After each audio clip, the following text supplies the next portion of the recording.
At tayo na po mga minamahal ay darako na po tayo sa pinakamahalagang bahagi ng ating balalagawain, ang pag-aaral ng salita ng Diyos. At hinihiling ko po ang iyong pong pagkikipagkaisa na tayong pong lahat ay tumayo, pagbibigay galang sa salita ng ating pinakamahal na Panginoon Jesus na dadalhin ng ating pong minamahal na mga ngaral sa umagang ito, ating beloved preacher, Mars Facton. Amen. Praise the Lord.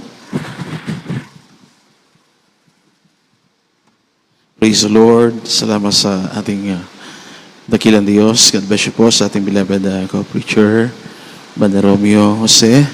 Everybody shout, praise the Lord. Lahat ng pinagpala ng mahal na Panginoon ang mga anak ng dakilang Diyos, pumalakpak tayo ng isang masiglang palakpak para sa ating mahal na Panginoon. Amen. Praise the Lord. Tayo pong lahat ay dumalangin sa mga sandali pong ito. Itaas po natin ang ating mga kamay at tayo pong lahat ay lumapit po sa ating mahal na Panginoon. Purihin ang ating dakilang Diyos. Praise the Lord. Opo, dakilang mapagpala, makapangyarihan po naming Diyos. Aming pinakamamahal na Panginoong Yesus, ikaw ang aming makapangyarihang Diyos na nagbibigay sa amin ng kalakasan, nag-iingat po sa amin sa araw-araw. Salamat, mahal na Panginoon, sa iyong paggabay patnubay sa bawat yugto ng banal magawain ng Diyos. Salamat po sa mga awitin, aming inandog sa iyo mga buhay na mga patutuo na ibinahagi ng mga anak sa mga anak mo. Mahal na Panginoon, mga nag-alay ng mga awitin, sa mga pinagpalang awitin ng mga beloved choir, sa mga matatapat mong mga anak nagkaloob no Diyos sa iyong banal na gawain. Higit sa lahat sa iyong napakatamis sa presensya, patuloy mong ipinadarama sa aming pong lahat. Narito kami sa pinakamahalagang bahagi, ang aming pakikinig at pag-aaral ng mga banal na salita. Bagong lahat, buong pagpapakumbaba kaming lumalapit, sumasamo, kahabagan mo kami at patawarin.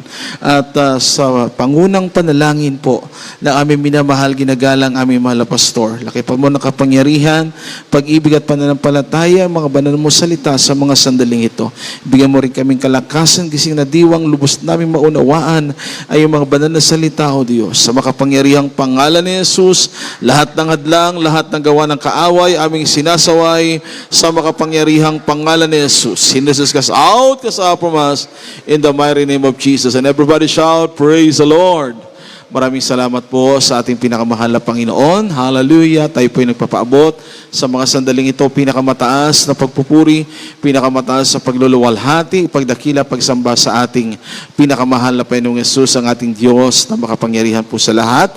Atin din po na pagpapaabot ng ating pagbati po at pagrespeto, dobling paggalang at pag-alala sa mga pinagpalang pagtuturo at pangangaral ng ating dearly beloved honorable parents in the Lord, our dearly beloved honorable pastor, Evangelist Wildes Rod Almeda, and our dearly beloved honorable assistant pastor, Linus Almeda, and also we greet with love and respect the beloved Almeda children and family. Sa lahat po, mga beloved brethren, beloved choir members, co-workers, beloved musicians, especially beloved visitors and webcast viewers, a blessed Friday overnight prayer po sa ating pong lahat, mga minamahal. Napakabait ng ating mahal na Panginoon na araw-araw po na nagbibigay kalakasan po sa ating lahat. Napakabuti ng dakilang Diyos. Everybody shout, Amen.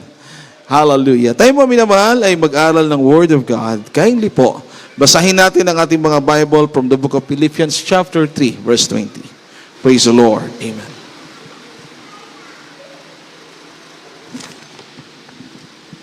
From the book of Philippians chapter 3, verse 20.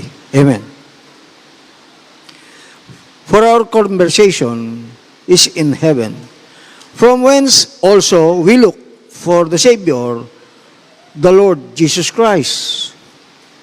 Sapagkat ang ating pagkamamamayan ay nasa langit, mula doon ay hinihintay naman natin ang tagapagligtas, ang Panginoong Hesukristo. Amen. Salamat po sa salita ng ating pinakamahal na Panginoon. Everybody shout, praise the Lord. Pamagatan natin mga minamahal ang ating paksa ngayong oras na ito, heavenly citizenship o pagkamamamayan sa langit. Ang sabi mga minamahal na salita ng ating pinakamahal na Panginoon, ang sabi ng ating nabasang talata, sapagkat ang ating pagkamamamayan ay nasa langit, mula doon ay hinihintay naman natin ang tagapagligtas, ang Panginoong Hesukristo. Sinasabi na salita ng mahal na Panginoon, tayo po na mga nilikha ng dakilang Diyos. Hindi po tayo mga minamahal na mamalagi ng pangmatagalan dito sa mundo. We're just passing through, mga minamahal. We are all strangers, mga minamahal. Ang sabi ng salita ng mahal na Panginoon na meron pong lugar na inihanda ng dakilang Diyos para sa ating lahat na umiibig at naglilingkod ng tapat sa ating mahal na Panginoon. Ito ang lugar ng dakilang Diyos doon sa kalangitan. Everybody shout, Amen. Pag meron tayo mga minamahal, iisipin sa panahong ito na may kapahamakan, may mga panganib, may mga nangyayaring hindi magagandang bagay, magugulat ka na lamang mga minamahal sa lahat po ng mga nangyayari po sa ating panahon. Ngunit ang sabi ng salita ng mahal na Panginoon, huwag nating katakutan ang mga bagay na ito. Bilang mga anak ng dakilang Diyos, ang ating takot ay ang magkasala sa ating mahal na Panginoon. Dahil tayo sealed by the Holy Spirit, kapag ikaw ay totoong anak ng ating mahal na Panginoon, nasa puso natin, nasa isipan natin, ang pag-ibig natin para sa mahal na Panginoon. Bilang mga mamamayan doon sa langit, everybody shout, Amen. Nang ating tanggapin ang ating dakilang Diyos, binigyan tayong karapatang tawaging tunay na mga anak ng ating mahal na Panginoon. At paano makikilala ang mga totoong anak ng dakilang Diyos? By their fruits, you shall know them. Amen. Sa kanilang bunga, makikilala mo ang mga totoong naglilingkod sa ating mahal na Panginoon. Sa mga Kristiyanong totoo at tunay, kung may mga dumarating man na trials, dumarating na kahirapan, dumarating na mga persecution, sa lahat ng ito ay natutunan natin ang magtiwala at manalig sa ating pinakamamahal na Panginoon. Kaya nga si Pablo na siya'y mangaral ng salita ng ating mahal na Panginoon, ang mga believer, ang mga tinawag ng ating dakilang Diyos, meron tayong katiyakan sa piling ng mahal na Panginoon sa buhay na walang hanggan na inihanda at inilaan ng ating dakilang Diyos. Sundan natin, mga minamahal, kindly ang next verse po natin. Praise the Lord. From the book of Hebrews, chapter 11, verses 13 up to 16. These all dead in faith, not having received the promises, but having seen them afar off, and were pursued of them, and embraced them, and confessed that they were strangers and pilgrims on the earth. For they that say such thing declare plainly that they seek the country. And truly, if they had been mindful of that country from whence they came out, they might have had opportunity to have returned. But now they desire a better country, that is, a heavenly, wherefore God is not ashamed to be called there God, for He hath prepared for them a city. Amen.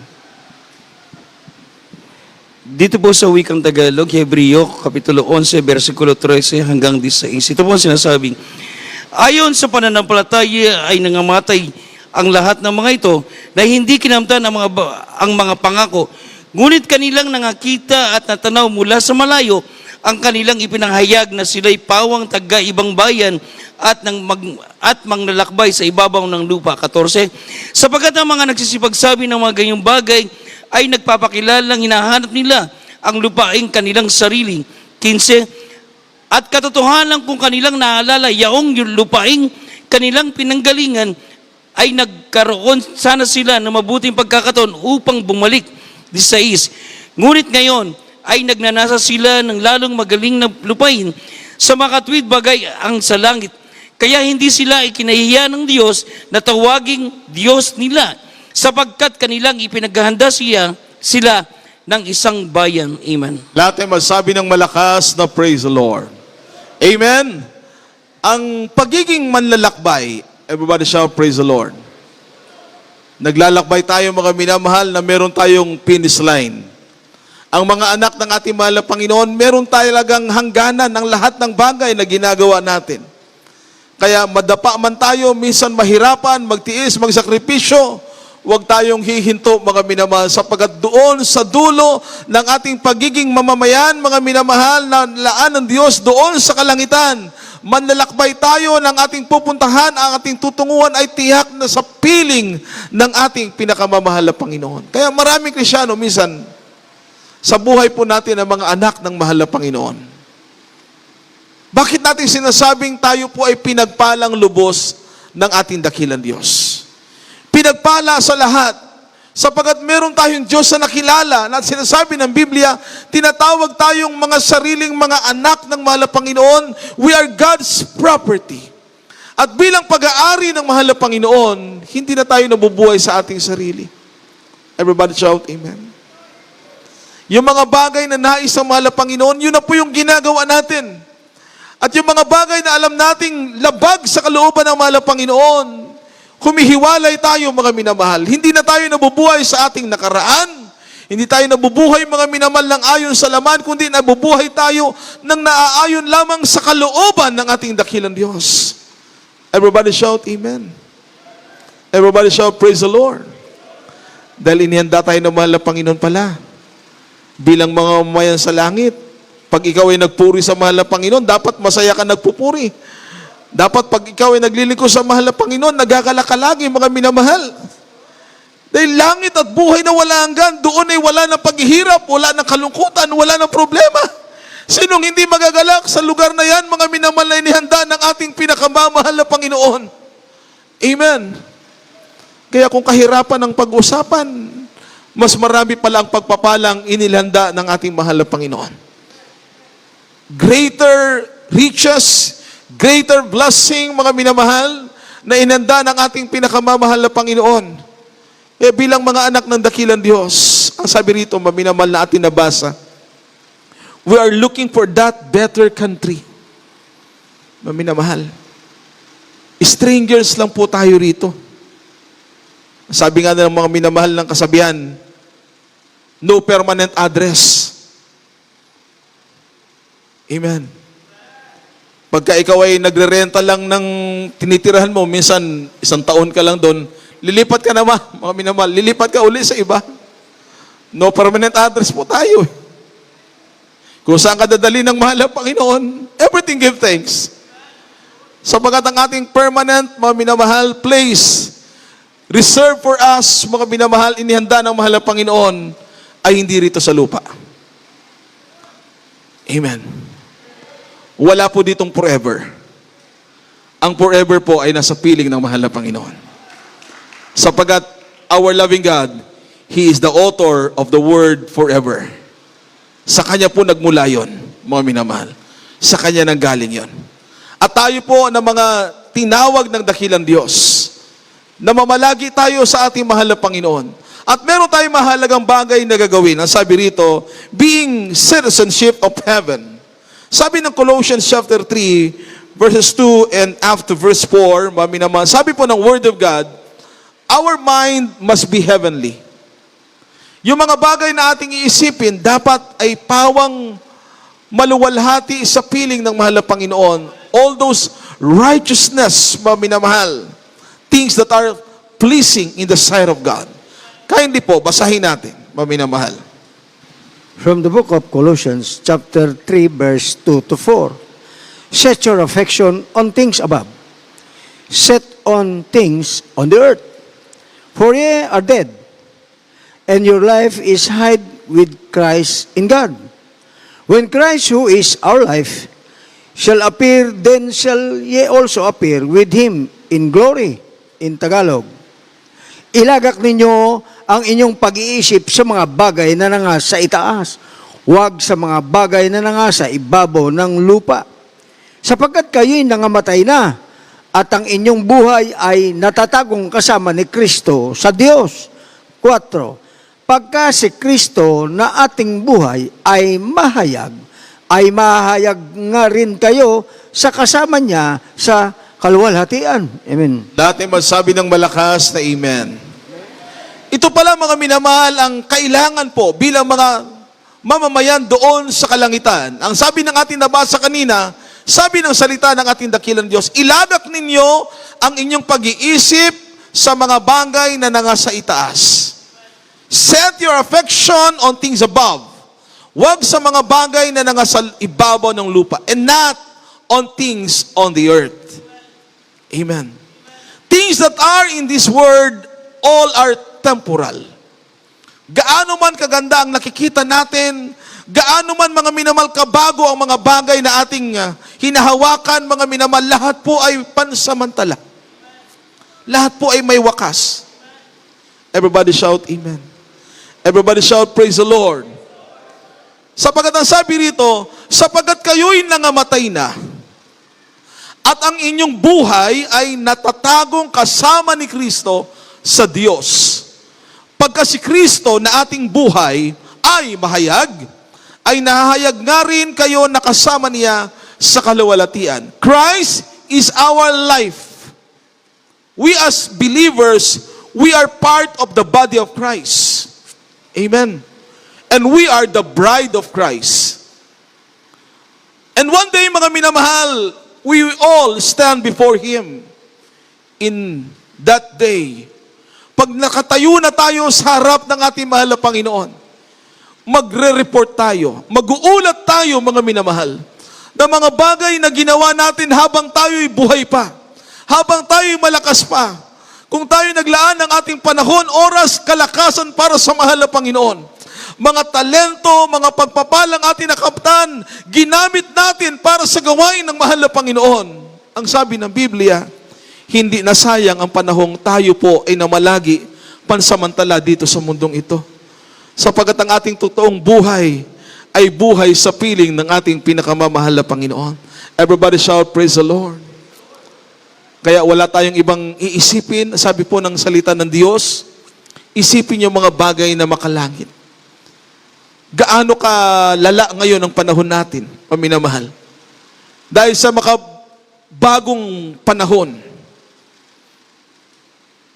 this modern, mga minamahal, world, computer age, ang mga kabataan ang target niyan. Ang target nito, mga minamahal, para mapahamak ay mga taong walang espiritu ng mahal na Panginoon. Amen. Isipin mo yung mga kabataan na hinuhubog para maging mabubuting mga bata, hinuhubog na maging maayos sa kanilang kinabukasan sa mga paaralan, ay may mga banta ng panganib para sa mga kabataan. Kaya sa panahon natin ngayon, mga minamahal, we are in the last days.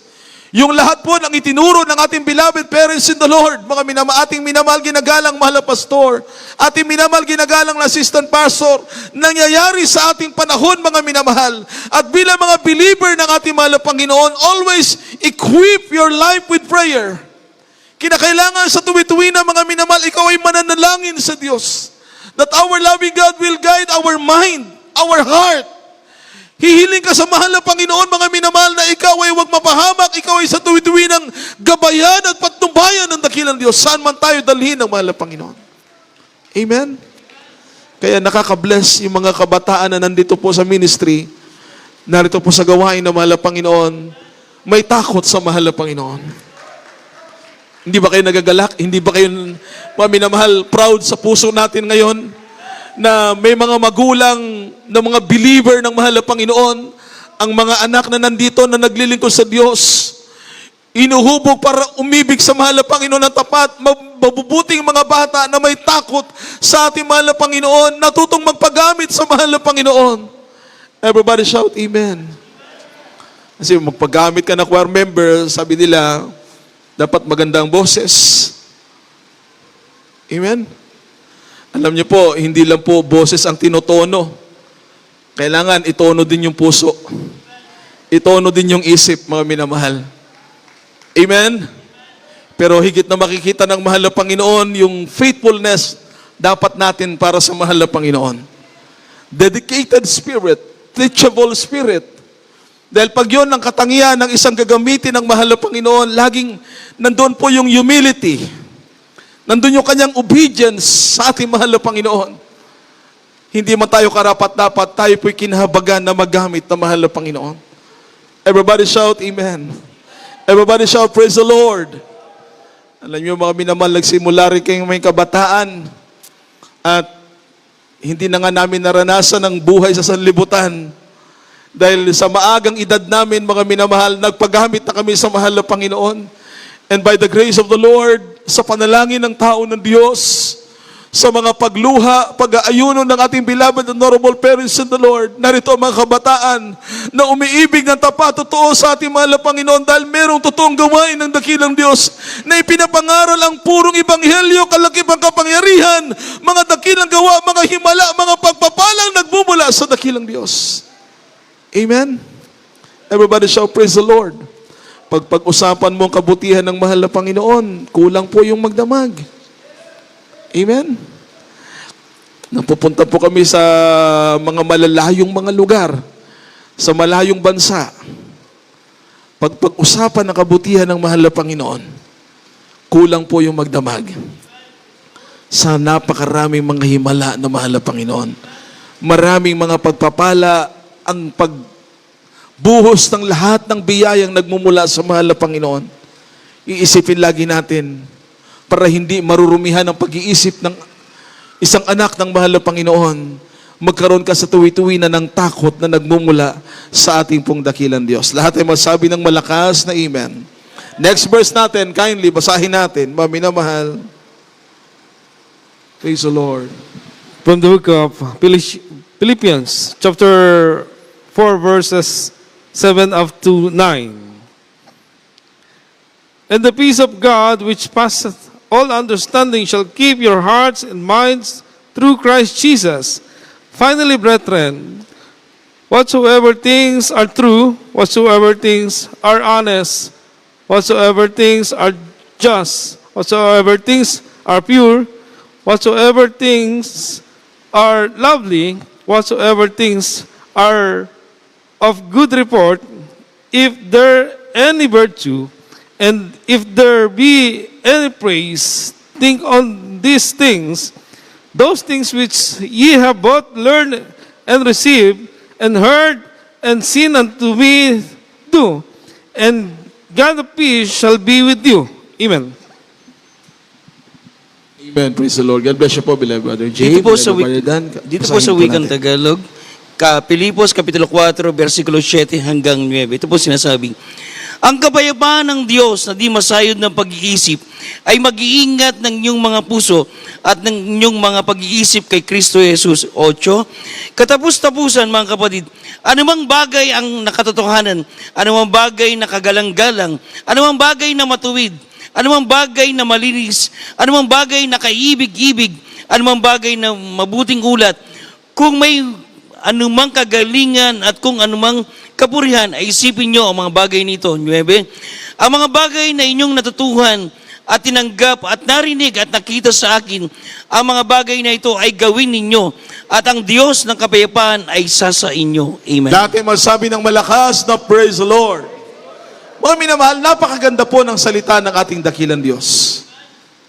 Kung paanong napakahalaga sa buhay natin na ang ating laman ng pag-iisip ay pawang para sa mahal na Panginoon.